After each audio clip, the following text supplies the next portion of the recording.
For more than 300 years, Ragley Hall has been the ancestral seat of the Marquesses of Hertford. So, are we in Hertfordshire? Don't be silly. Next news, you'll be expecting Leeds Castle to be in Yorkshire, or for the Duke of Devonshire to live in Devon. No. Ragley Hall is in Worcestershire, Shakespeare country, 450 acres of exquisitely landscaped gardens, and just over there, some well-kept lawns that would be the perfect place on a day like this to park a load of old classic cars.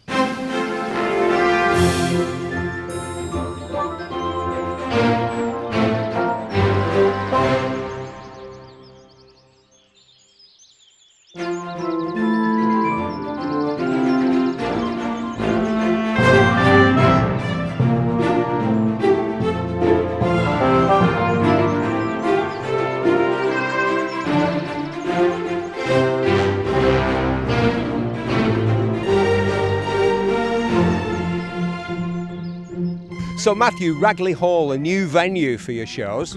Yeah, very excited. Long-standing event. I think it's been running over 25 years. Huge event in the Midlands. Great reputation, and yeah, first event for us this time. Bit impacted by the weather, but huge potential, and really keen to get back on track and make it a regular yearly event. And a fantastic selection of vehicles as ever. I think the thing I like most about your shows is just the sheer variety of vehicles that turn up. Anything and everything. And often cars and motorbikes for me as well, like the Cotton motorcycle.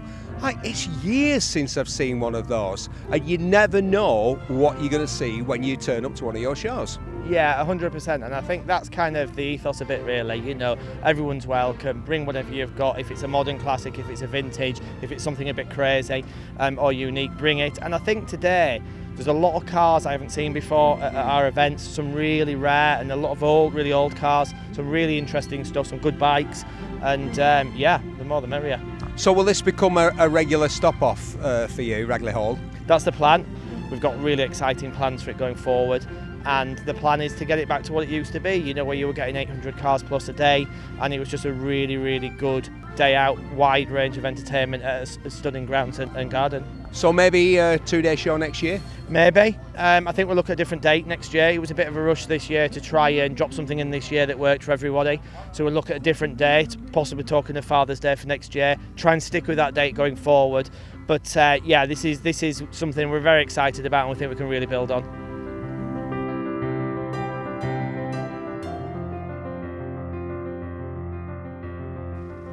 What a car.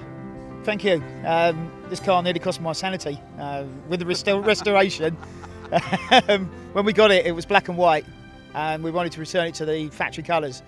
So we applied to Rolls-Royce, because the Rolls-Royce Enthusiast Club, because Rolls-Royce keep the records for every single car they build. And when it came back as these colours. And we made the decision to return it, like I said. But as soon as the paint come off, the whole thing fell apart. Bits of paper with plastic padding coming out of holes starting out at 2mm, ending up like this. These swave lines, they weren't even here.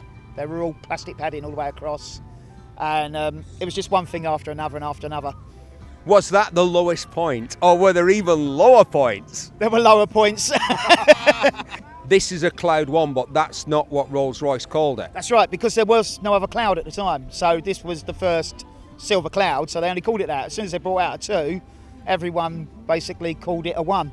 And as soon as they brought out the 3, 1, 2, 3. This one has, what would we call it? Is it velveteen, perhaps? You could well call it that. I don't know. I know it grips your trousers when you get in there, so...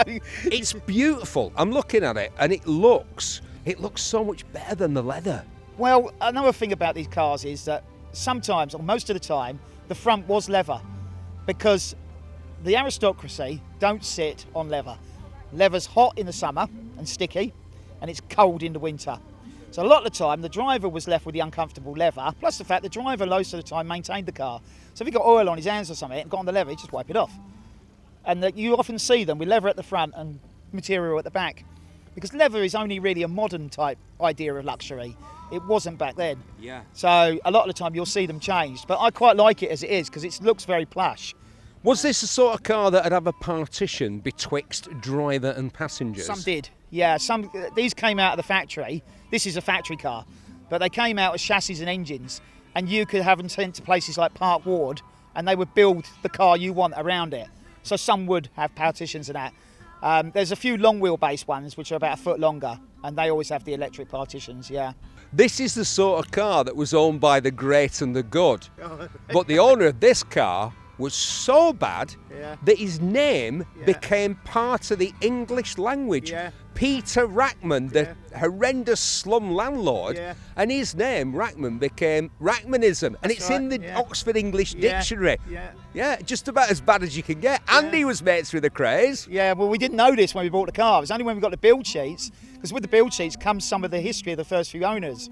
And there was a stone quarry person in Lancashire originally, and he only had it for a year, and then Rackman picked it up in the second year and had it right through till he died, which I think was about 62, 63. But yeah, when I saw P. Rackman in the address, I thought, I'll pump it into the good old interweb, and up it all comes, and I'm like, oh my no.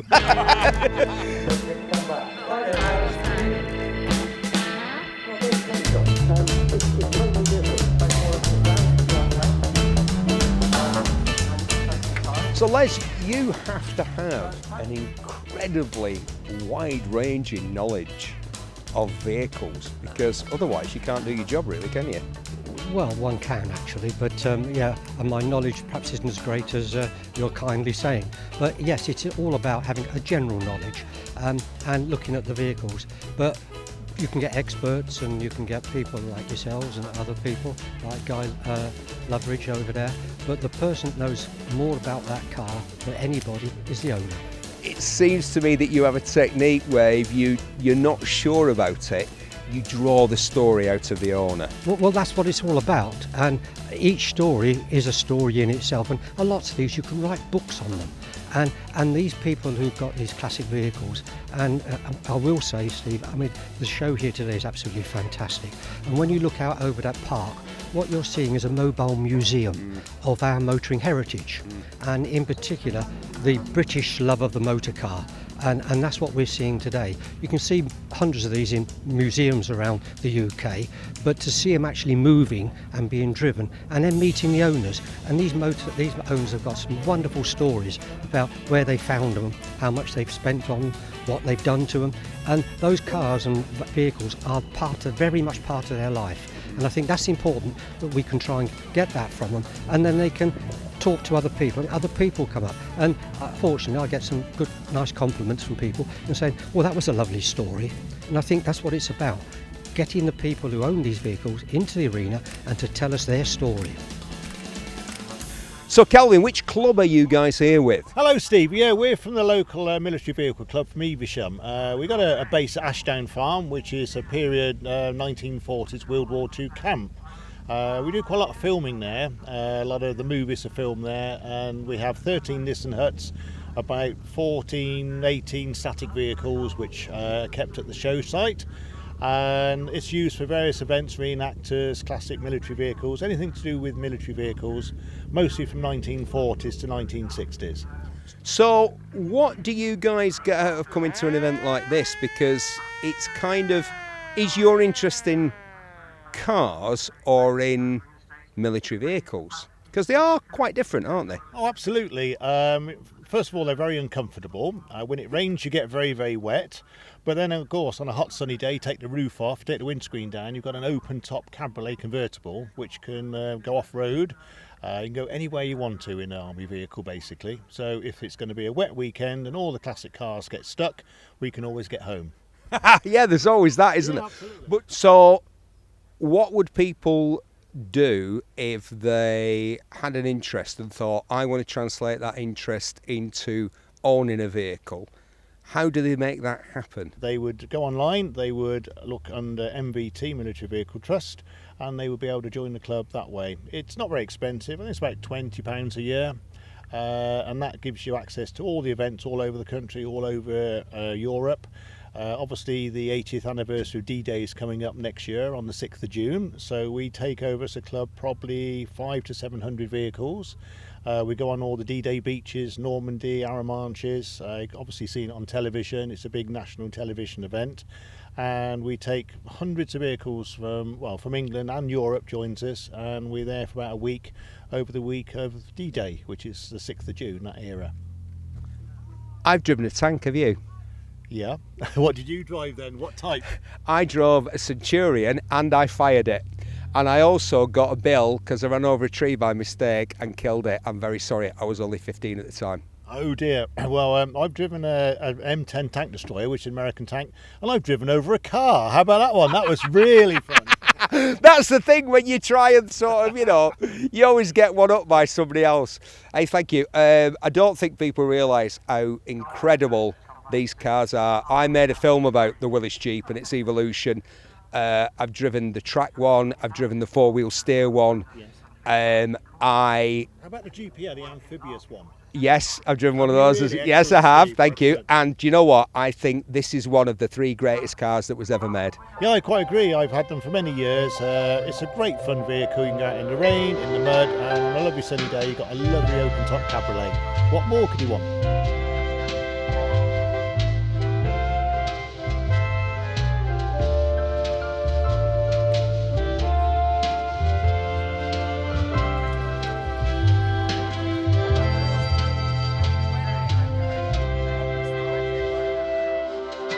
1934 BSA. This is from the time when BSA had that poster, isn't it? 1 in 4 is a BSA with a picture of a motorbike going around the world. And I always thought that meant, 1 in 4 of the British bikes. No, 1 in 4 of all the bikes made in the world were made in Birmingham by BSA at that time. Absolutely, yes. And 1934 Blue Star. So quite rare. Got some really interesting paperwork there with it as well. So the original purchase receipt from Birchingtons in West Bromwich. I love the way it says they've got on Bull Street they sold radio and gramophones, but the cycles were sold from up the road, 15 and 17 Bull Street. So would this just have been sold in what was basically a bicycle shop? Because most of the motorcycle manufacturers started making bicycles, didn't they? Absolutely, yeah, and the same with the BSA. And obviously, people all know that they also made guns for the war effort.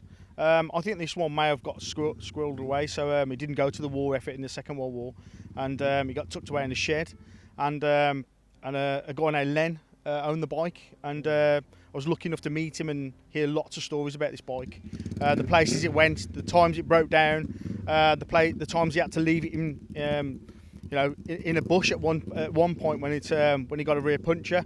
Hence why he always carried an inner tube. So you always carry an inner tube now? It's lens in a tube, yeah. It's lens in a tube. Oh, it's lens in a tube. Chris, I've got a bit of a. It's a Dunlop in a tube. Right, yeah. if you actually have a puncture, I wouldn't really rely on that inner tube to hold any air, mate. No, I'm in the RAC. Yeah, so the other interesting part about it as well, we've got the receipt there, and also the envelope which the logbook came in, which is stamped by the BSA. Go on, how much was it when it was brand new? £45. Bargain. Yeah, so that was yeah. 34. A Speed Twin in 37 was £73. Right. I'm risking a long road. I'm risking looking really daft here. It's got 2 exhausts, but that doesn't mean it's a twin. A lot of people would think, oh, it's got 2 exhausts. It's not a twin, is it? It's a single, but it's got 2 exhausts. Absolutely, it's a single with twin port, and it has high lift cams and high compression piston as well. So for its day, it was a fast bike. Yeah, definitely. 75 miles an hour. I mean, it doesn't sound that fast, but look at the brakes, or rather, look at the lack of brakes. Yeah, exactly, yes. What about the story with Len? Because this motorcycle didn't really lead a conventional life, did it? Not really. It was actually bought West Bromwich, and it went to Smethwick, just down the road.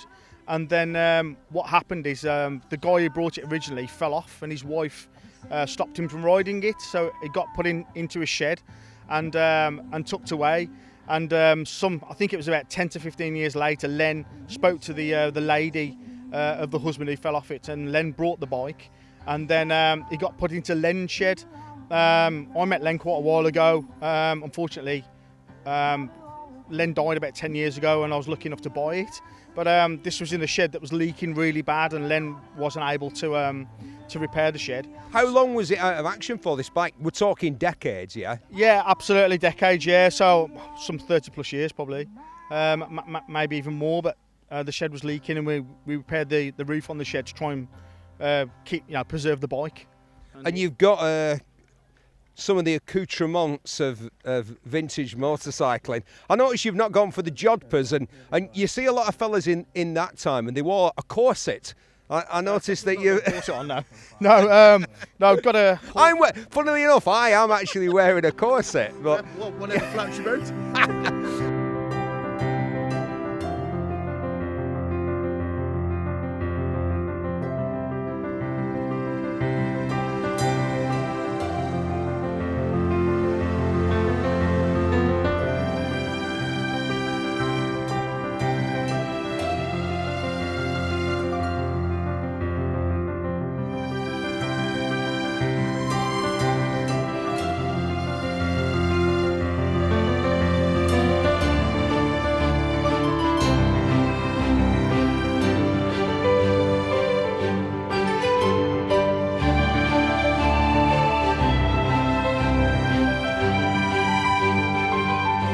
We're geeking out like crazy with this gentleman because I own the saloon version of his fabulous Citroën CX. Is this it's a Safari, not the Familiar? Not Familiar, which is the family version. No, this is a proper full estate car.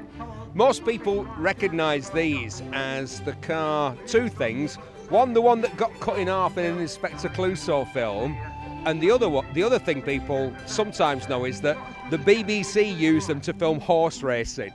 Oh, is that right? No, I didn't know that. Yeah, because of the suspension, which of course, the hydro-pneumatic suspension, which of course terrifies most mechanics. You have to know a man, don't you? Knows what he's doing. But you're using it today as a van. Auto jumble. It's my luxury van, and I use it for my retirement auto jumbling hobby. So the auto jumbling business, obviously back in the day, was a big deal. I mean, I'm from Lancashire. You may have noticed, and there was a bike auto jumble in Bolton for many, many years that was one of the biggest in the country. But I wonder if since the advent of the internet and eBay and all that carry on, whether this thing is, I'm surprised it's still going, because don't most people buy this sort of stuff online? No, I think people still like to come out and talk to others and meet, and it seems to have a momentum of its own. It's not bad to spend a day talking to like-minded people, is it really? Exactly. Yeah.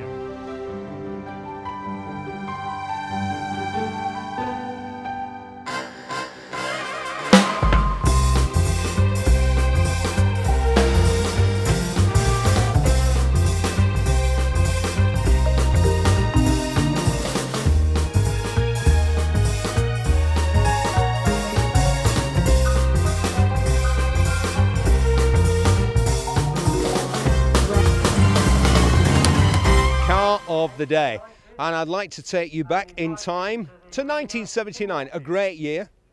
I went to my first gig, the Jam at Manchester University, and it was life-changing. And more than anything, the 15-year-old Steve Berry wanted, in this order, a girlfriend, a Vespa scooter, and a Fiat 131 Mia Fiore Sport. 115 brake horsepower, a 5-speed gearbox. The owner of this one, in fact he owns both of these cars, has added some tasteful mini lights and those trick Californian door mirrors, but apart from that it's completely standard and it looks utterly fabulous in orange. Not as valuable as a Ford Escort RS2000, but I think you'll agree, so much cooler. Right, that's it. Great day out. We will see you at the next one.